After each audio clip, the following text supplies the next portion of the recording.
अक्षैरमादिभ्यः कृषिमित्कृषस्व। बोलिए।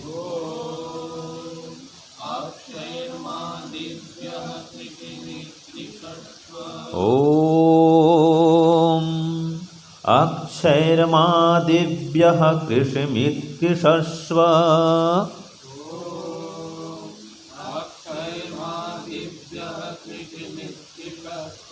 वित्तेरमस्व बहुमन्यमानः।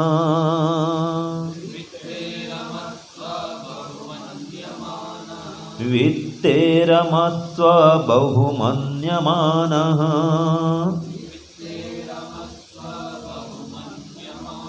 तत्र गावः कितव तत्र जाया।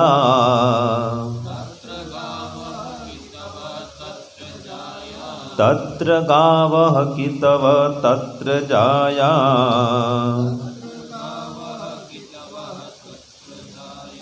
तन्मे विचष्टे सविताय मर्यः।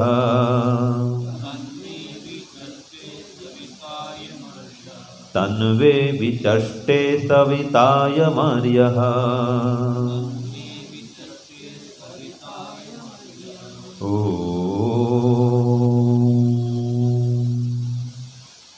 हे ईश्वर, हम यह पठन पाठन आपको प्राप्त करने और कराने के लिए साधन के रूप में करने जा रहे हैं। इस कर्म को और इस कर्म फल को आपको अर्पित करते हैं। ओम शांति शांति शांति। सबको सादर नमस्ते जी। आज का जो मंत्र है ऋग्वेद का मंत्र है। और देखिए इसमें क्या कहा है। देवता में कृषि प्रशंसा। क्या कहा है देवता में? हाँ, देवता माने क्या होता है? विषय। इस मंत्र का विषय क्या है? कृषि प्रशंसा है, जिसमें कृषि की प्रशंसा की गई है। ठीक है, ये हम कह सकते हैं कि वेद में कृषि का विधान।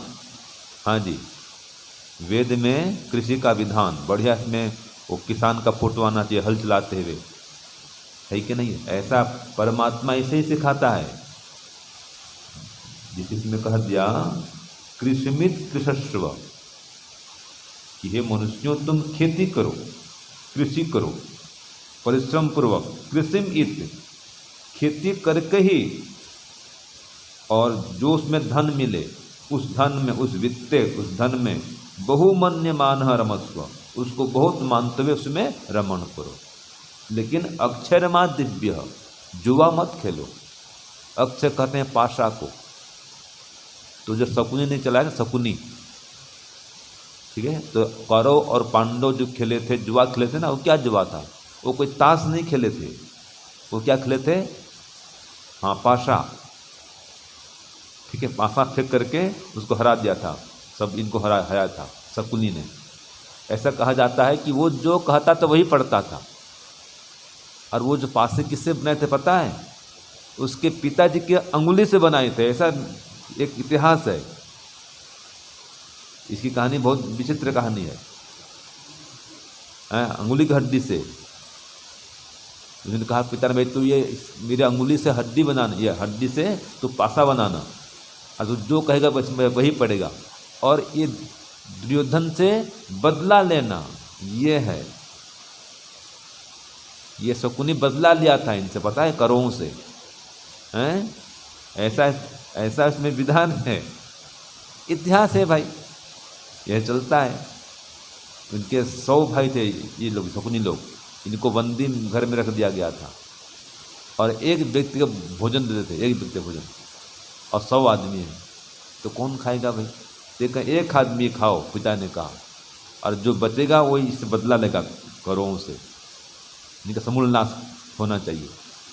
तो ये जुआ का किसने षड्यंत्र किया? शकुनी ने। ठीक है जी, तो ये षड्यंत्र था शकुनी का, तो शकुनी के पिता का।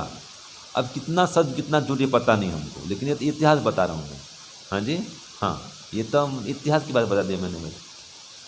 लेकिन हमको इसमें ये लेना है कि जो नहीं खेलना था वो न खेला, हमको ये लेना है, ये शिक्षा है इसमें। वेद ने मना किया कि जुआ मत खेलो, और पांडव लोग जुआ खेले, हार गए, वनवास गए, सारा विनाश हुआ, युद्ध हुआ। ठीक है जी, अगर जुआ नहीं खेलते, द्रौपदी का अपमान नहीं होता, युद्ध नहीं होता, आज भारत कहीं और होता। तो जहाँ वेद की बात नहीं मानेंगे बस यही गति होगी। तो वेद कहता है कि अक्षरमा दिव्य, जुआ मत खेलो। अक्षय माने पाशा, ठीक है, और दिव्य खेल, तो मत खेल, माँ दिव्य, जुआ मत खेलो। और क्या करो, कृषिमित कृषस्व, खेती का ही काम करो। ये संदेश है किसानों के लिए कि तुम कृषि कार्य ही करो, और वो भी आज की भाषा में कहें तो ऑर्गेनिक खेती होना चाहिए। देखो जो मंत्र कहा ना, खेती करो, कृषि करो, तो परमात्मा कहता तो है, साथ में दिखाता भी है कैसे खेती करना चाहिए। ये वेद का जब जान दिया होगा ऋषि अग्नि, हाँ जी सुनिए, ऋषि कौन थे, अग्नि। तो अग्नि ऋषि को परमात्मा ने सबसे पहले 4 वेद ऋग्वेद का ज्ञान दिया था। फिर यहाँ पर जो ऋषि हैं कवस एलुषः, ये खास एक ऋषि थे जिन्होंने इस मंत्र का साक्षात्कार किया। जो अग्नि ऋषि थे, अग्नि ऋषि, वे तो पूरे ऋग्वेद के मंत्रों का साक्षात्कार किए थे, प्राप्त किए थे सबसे पहले। उसके बाद अलग अलग ऋषियों ने ध्यान में, समाधि में बैठ करके फिर एक एक मंत्र का, अलग अलग मंत्र का साक्षात्कार किया परमात्मा को, उसका ज्ञान प्राप्त किया। तो जब परमात्मा ऐसे ऋषियों को वेद का ज्ञान प्रदान करते थे तो सचित्र ज्ञान प्रदान करते थे। जैसे आप बचपन में पढ़े होंगे, A for apple, B for bat. तो ए फॉर एप्पल बोलने से साथ में गोल गोल फल भी दिखाया गया था, इसको एप्पल कहते हैं। बी फॉर बेट माने बल्ला, ऐसा बल्ला होता है, ऐसे क्रिकेट खेलते हैं। सी फॉर केट, ऐसे बिल्ली होती है, साथ में चित्र होता नहीं होता। हिंदी में पढ़ेंगे, अ से अनार, तो अनार का चित्र होता है। आ से आम, तो आम दिखाते हैं। क से कबूतर, ऐसे कबूतर होता है। तो ऐसे परमात्मा जब वेद का ज्ञान दिया तो कहा कृषि करो। तो कृषि कैसे करते हैं, तो बैल जोता हुआ हो, हल चलाता हुआ हो, किसान हो, वो चित्र सामने आता है। ये विधान है वेद का कि बैल से, और कहीं कहीं तो भैंस से भी खेती करते हैं। भैंस भी जो दूध देती है ना, वो उसकी भैंस, नर भैंस, ठीक है।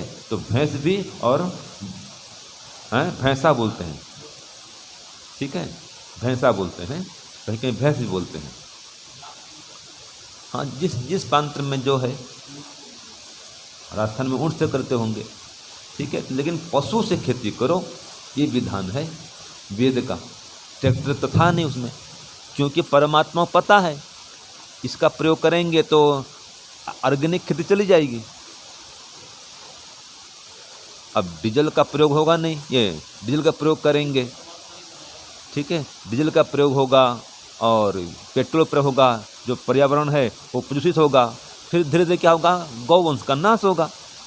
आज बैल का नाश तो हो रहा है, आज बैल कहाँ मिले, बेलता नहीं बैल, तो बैल पालते नहीं है। जब बैल नहीं पाएंगे तो गोबर कहाँ से आए, जब गोबर नहीं आए तो ऑर्गेनिक खेती कहाँ से करेंगे, है कि नहीं है। गौ पालन बंद हो गया।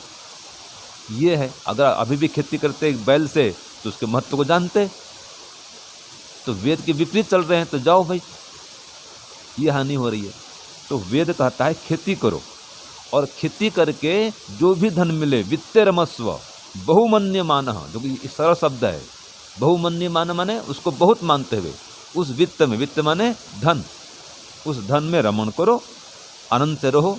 ये गृहस्थियों के लिए उपदेश है। हाँ जी, इस मंत्र में क्या है, गृहस्थियों के लिए उपदेश है और कृषि का संदेश है। गृहस्थियों के लिए संदेश, उपदेश और कृषि का संदेश, ये लिख लो मैटर। आज के विषय क्या रहेगा, गृहस्थियों के लिए उपदेश और कृषि का संदेश, ये वेद में कहा गया। और जो क्या कहा कि घर में आनंद कैसे हो, ये उपदेश हो रहा है। गृहस्थियों के घर में सुख कैसे होगा, तो एक तो का खेती करना, तो खेती तो एक उपलक्षण है, माने एक दृष्टांत मात्र है, अर्थात परिश्रम पूर्वक धन कमाना। यहाँ पर खाली कि एक विधा है धन कमाने की, खेती का। व्यापार भी करो, मंदा नहीं है, व्यापार भी कहा है वेद में, व्यापार करने की छूट है। मैं बहुत सारा धन कमाऊँ, व्यापार करूँ, मेरा धन कम न हो, बहुत धन बढ़े, ऐसा वेद में आता है। तो व्यापार जो दुकान आदि शुभारंभ करते हैं ना जी, वो उसका वेद मंत्र है। वणिजम माने व्यापार, जिसमें व्यापार कर रहा हूँ वो मेरा व्यापार बहुत बढ़ जाए, ऐसे वेद मंत्र में आता है। तो वो भी सार वही है कि परिश्रम पूर्वक व्यापार करो, परिश्रम पूर्वक खेती करो, जो भी काम करो परिश्रम पूर्वक। इसलिए कहा कि कृषि करो, एक उदाहरण दिया। और अगर घर में सुख चाहते हो तो अक्षरमा दिव्य, जुआ मत खेलो। तो ये कहा गया है किसको? जुआरी को। जो यहाँ पर आया है कितवह, कितवह कहते हैं जुआरी को। तो हे जुआरी, तो जुआ मत खेल। कितवह माने जुआरी, उनको संदेश दिया अगर तुम सुख चाहते हो तो जुआ मत खेल। और पक्का फिर कहा घर में क्या रखा? तो तत्र गावह, घर में गाय हो, गौ माता हो। ये संदेश है गृहस्थियों को, जुआ मत खेलना, खेती करना और घर में गौ पालन करना। भैंस नहीं कहा, देखो ठीक है, भैंस पालन नहीं कहा है, गौ पालने कहा है। भैंस से तो फैट है, ज़्यादा फैट है फैट में, आपको पता है ज़्यादा फैट क्या है? बढ़ाता है कोलेस्ट्रॉल, फिर हार्ट में ब्लॉकेज उत्पन्न करता है। आज के अधिकांश जो हो रहे हैं हार्ट अटैक, इसका बहुत बड़ा कारण भैंस का दूध भी तो है, मोटा दूध, वो हानिकारक स्वास्थ्य के लिए है कि नहीं जी। और उसको लोग बिक्री के लिए, पैसे के लिए बेच रहे हैं जी, कमा रहे हैं। आज दूध के, गाय के दूध से भैंस का दूध अधिक महंगा है ना, बताओ। उल्टा है, जमाना उल्टा है। अब गाय का दूध जो सोना है और भैंस का दूध क्या है? चांदी है। तो कहाँ चांदी का कीमत और कहाँ सोने की कीमत, बताओ कितना अंतर है। उल्टा चल रहा है। फेट का माप थोड़े है जी। दूध का जो वो देखो, महत्व तो देखो, वो अमृत है। गौ दूध को अमृत कहा गया है, ठीक है ना। तो इसलिए घर में गायें हों। और तत्र जाया, घर में पत्नी, माने यहाँ पर जाया कहा, कैसी पत्नी हो? जाया माने जन्म देने वाली। देखो पत्नी को जाया कहते हैं, कब कहते हैं? जाया माने जननाथ जाया, हाँ जी, जननाथ जाया, जो जन्म देने वाली हो। तो जन्म देगी तो जाया कहलाएगी। अगर जन्म नहीं दिए भी जाया नहीं बनी है, वो पत्नी है भी। पत्नी और जाया में क्या अंतर है? देखो पत्नी कहते हैं पतनात् नयति सा पत्नी, जो पतन से ले जाती है, उबार ले जाती है, उबार देती है, वो पत्नी है। पतनात् नयति सा पत्नी, जो पतन से दूर ले जाती है वो पत्नी है। और पति भी कभी वही अर्थ है, अपैति, पतनात् अपैति भी बोल सकते हैं, है ना। जो पतन से दूर हटाती है, दूर ले जाती है। यहाँ पर नयति में ले जाती है और अपैति में हटाती है। जो पतन से हटाती है, बचाती है, वो पत्नी। पति भी ऐसा ही है, पति भी पत्नी को पतन से बचाता है। दोनों का अर्थ वही है। और पिता का अर्थ भी वही लागू हो जाएगा, सब में आता है। पारक्षण धातु है ना जी, पारक्षण पिता में, हाँ, पालना भी, तो पालन भी करता है पति, पत्नी पालन करती है। आज भी ज़माने में ऐसे हैं, कई पत्नियां नौकरी करती हैं और पति चुपचाप बैठता है, और पति का पालन पत्नी भी करती है। आजकल देख लो समाज में ऐसे मिलेगा हैं? नहीं, दोनों एक दूसरे का पालन करती हैं, सेवा करती हैं, सहायता करती हैं, ठीक है जी। तो जाया माने यहाँ पर क्या हम ले रहे थे? जन्म देने वाली। तो परिवार में सुख कब है? ये गृहस्थ के उपदेश है कि परिवार में सुख तब है जब जन्म देने वाली पत्नी हो, मतलब घर में बच्चे भी हों। जब घर में बच्चे नहीं होते हैं तो घर बोलते हैं सुना सुना लग रहा है, सुना खाली खाली लग रहा है ना।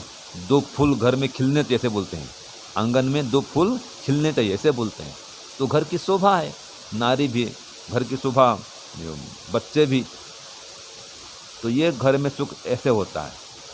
लेकिन साथ में कह दिया तन्मे विचष्टे सविता अयम अर्यः, जो श्रेष्ठ परमात्मा है वो कहता है, ठीक है भाई, तुम मेरी आज्ञानुसार चलो, तो उसकी भक्ति भी करो। हाँ, परिवार में धन भी तो कमाओ, मना नहीं है, धन कमाओ, पत्नी हो, बच्चे हो, लेकिन सब लोग मिल करके उस सविता परमात्मा की, सविता माने जो प्रेरक परमात्मा है, सकल जगत का उत्पादक परमात्मा है, उसकी उपासना भी करो तो सुख मिलेगा। ये गृहस्थ के लिए सुख का संदेश ये है कि उस परमात्मा की सब लोग मिल करके उपासना करो, वो प्रेरक प्रभु है। तो वो इस प्रकार से मार्ग बतला रहा है, विचष्टे, इस प्रकार से अच्छी तरह यह शिक्षा दे रहा है, बात को सिखला रहा है, रास्ता दिखला रहा है। ठीक है जी, ये कहना चाहिए मार्ग दर्शन कर रहा है, शिक्षा दे रहा है, तो उसकी आज्ञा का पालन करो। तो उसकी आज्ञा क्या है, इस प्रकार से चलो व्यवहार काल में, और उपासना काल में उसकी भक्ति करो, उसका ध्यान करो। तो जो परिवार में सुख चाहते हैं, तो कितनी बातें इसमें आई। एक तो जुआ मत खेलो, अक्षरमा दिव्य। फिर कृषिमित कृष्व, खेती करो, और यहाँ पर खेती माने परिश्रम पूर्वक कोई भी काम करो, परिश्रम करो मतलब आलस्य प्रमाद को दूर भगाओ। ठीक है जी, और जो धन मिलेगा परिश्रम पूर्वक धन कमाओ, खेती से, व्यापार से भी, और जो धन प्राप्त होगा उसमें संतुष्ट रहो। बहुमन्य मानह का, उसको बहुत मानते हुए नौकरी कर रहे हैं तो भी अपने जो पात्रता हासिल की है उसके हिसाब से नौकरी मिली, अब वो जो वेतन मिलता है उसमें संतुष्ट रहो, फिर घूस मत लो। जो वेतन है नौकरी में उसमें संतुष्ट रहो। हाँ, साइड में कोई बिजनेस करना करो भले ही, लेकिन ऑफिस में कोई गड़बड़ी मत करो, कोई घूस मत लो, कोई पैसा गबन मत करो, ईमानदारी से काम करो, ये वेद कहता है। और घर में गौ माता रखो, गौ पालन करो। गौ माता स्वयं लक्ष्मी है। गोबर भी धन कमाने के एक माध्यम है, गौमूत्र भी। गौमूत्र देखो बेचो, इसके भी भोज्य होता है। गोबर बेचो, बेचते भी हैं गोबर, गोबर बेचते हैं खेती के लिए, गोबर खरीदते हैं लोग, किसान लोग गोबर खरीदते हैं। ऐसे ही गौमूत्र बेचो, आयुर्वेदिक जो उपचार करते हैं वो गौमूत्र खरीदते हैं। बाबा रामदेव का है ना गौमूत्र का, गोधन अर्क, गोधन अर्क देखो, तो गौमूत्र का ये लाभ है, दवाई है वो। तो इस प्रकार से धन होता है। गोबर संविधा के लिए बना रहे हैं। ठीक है जी, तो ये घर में गायें हों, और पत्नी जन्म देने वाली पत्नी हो, बांझ स्त्री न हो। बांझ स्त्री माने जिसके बच्चे नहीं होते हैं उसको बांझ कहते हैं। ठीक है जी, वो तो मजबूरी में क्या, फिर पति पत्नी प्रेम से रहें, बच्चे नहीं हो तो। लेकिन जो घर की शोभा है वो जन्म देने वाली पत्नी है, जाया कहते हैं उसको, तो उसमें सुख है। तो इस प्रकार से परमात्मा संदेश दे रहा है, प्रेरणा कर रहा है कि भाई इसमें सुख है। सुख किसमें है? गौ माता है, जन्म देने वाली पत्नी है, ईमानदारी का धन है, और पतिदेव में कोई व्यसन नहीं है, और फिर परमात्मा की उपासना है, परमात्मा की आज्ञा का पालन है। ठीक है, और तृष्णा नहीं है, लोभ लालच नहीं है, संतोष है। क्या कहा ना जी, बहुमन्य माना, जो भी धन मिला उसको बहुत मानो और संतोष करो, तो सुख इसमें है। तो कहा यो दर्शन में संतोषात अनुत्तम सुख लाभ। ये तो कहा जो भी धन प्राप्त हुआ है उसमें संतुष्ट रहो। ये वेद भी कहता है, शास्त्र भी कहता है। और याद देखिए, संतोष सुख सबसे बड़ा सुख है। यच्च क्या आता है, काम सुखम लोके यच्च दिव्यम महत् सुखम। और क्या आता है आगे, तृष्णा सुखस्येते नारहत षोडशीम कलाम। जो तृष्णा है ना, लोभ लालच, इसको मिटाओ, और इससे जो सुख मिलेगा, संतोष का सुख, वो जो संसार का सुख है, इस सुख की तुलना में 16वें हिस्से के बराबर भी नहीं है। इसलिए संतोष का सुख लाओ। वेद कहता है वित्तरमस्व बहुमन्यमान, जो भी धन कमाए हैं उसमें रमन करो, उसी को बहुत मानते हुए, और चाहिए और चाहिए और चाहिए ये मत करो, तो सुख मिलेगा। तो आज का जो मंत्र है, हाँ जी, रमण करो, उसमें आनंद मनाओ, ठीक है, उसमें आनंद मनाओ, संतुष्ट रहो, बड़े प्रेम से रहो, खुशी मनाओ, खेलो कूदो, ठीक है। वहाँ बोलते हैं गुजरात में रम्मत गम्मत, रम्मत माने खेल कूद, हाँ वही इसी से बना है रमस्व, ठीक है, रम्मत बोलते हैं खेल को, रम्मत तो खेलना, तो परिवार से खेल कूद करो माने खेलो, आनंद से रहो, मतलब मजे से रहो, ये कह रहा है। रमण करो, उसमें प्रेम से रहो, आनंद से रहो, परिवार में बाल बच्चे पत्नी सहित, और ईश्वर की आज्ञा का पालन करते हुए, तो उपासना भी मिलकर करो, हवन भी करो, स्वाध्याय भी करो, सत्संग भी करो, ठीक है जी, ये है, दान पुण्य करो, धर्म पूर्वक जीवन चलाओ, और बड़े प्रेम से। और फिर देखो यह आया ना अपना जाया, उसके लिए एक विधान और भी है, जाया पत्ये मधुमतिम, ये भी एक संदेश है वेद में, जाया पत्ये मधुमतिम। जाया कौन? जो पति के लिए मधुर वाणी बोलने वाली है, वो जाया है, और कठोर बोलने वाली जाया नहीं, वो जो दुख दे रही पति को। तो पति देव को सुख देने वाली पत्नी चाहिए, जो पति की आज्ञा का पालन करे, पति की सेवा करे, यहाँ कहा ना, पति को पतन से बचाए, दुर्व्यसन से रोके, वो पत्नी। जाया पत्ये मधुमति। फिर 2 मंत्र है, उसमें कहा है वाच्यम वदतु शांतिवाम, और एक कहा वाच्यम वदत भद्रया, कि हमेशा शांति उत्पादक वाणी बोलो, भद्र वाणी बोलो। ये पत्नी का संदेश है, सबके लिए संदेश है परिवार में। अगर सुख चाहते हैं परिवार में, गृहस्थ में, तो शांति उत्पादक वाणी का प्रयोग करें, भद्र वाणी का प्रयोग करें, कठोर नहीं बोलें, झूठ नहीं बोलें, छल कपट से युक्त वाणी न हो, निंदा चुगली वाली वाणी न हो, है ना, कठोर वाणी नहीं हो। ये गृहस्थ में सुख का उपाय बताया है इस मंत्र में, ये गृहस्थ के लिए उपदेश दिया गया है। और इस मंत्र में भी, और जगह जगह और भी मंत्र में किया आया है। तो देखो आज ये क्या है, कृषि की प्रशंसा है वेद में। इसके पहले हम पढ़े थे 26 आषाढ़ मंत्र में धन अन्नदान का महत्व, उसकी प्रशंसा थी। तो देवता क्या था, देखो 26 आषाढ़ निकालो, धन अन्नदान प्रशंसा, ये विषय था। देवता माने ये, तो लोग क्या मानते हैं, जैसे कि इसके बाद में था सोम देवता, है ना, अभी भी सोम देवता पढ़े थे इसके पहले। आगे आने वाला है इंद्र देवता। तो लोग देवता माने ऐसे कोई व्यक्ति मानते हैं, जैसे कि वरुण देवता आता है वेद में, सोम देवता, वरुण देवता, ये सब भी आते हैं। तो ये कोई व्यक्ति नहीं है, क्योंकि देखो आगे आ रहा है गौ देवता, अभी इसके बाद में आता है गौ देवता भी आ रहा है। तो देवता मतलब कोई व्यक्ति का यहाँ पर नाम नहीं है, विषय है। देवता माने विषय, जैसे आज कृषि का विषय है, कृषि प्रशंसा है, ठीक है जी। तो ये, हाँ जी, हाँ वो अलग विषय है। तो ये बता रहा हूँ, विषय माने देवता, देवता माने विषय वेद मंत्र में, जिसको ऋषिगण ईश्वर से प्राप्त करते हैं, जिस मंत्र को, उसके अलग अलग विषय होते हैं। तो उस विषय के अनुरूप उस मंत्र के देवता का नाम हम जानते हैं। तो आज का विषय क्या रहा, कृषि प्रशंसा, और गृहस्थ के लिए उपदेश भी साथ में, ठीक है जी। तो मंत्र का व्याख्यान यहाँ पर पूर्ण करते हैं। ओम शांति शांति शांति, सर्वेभ्यो नमः, सबको सादर नमस्ते।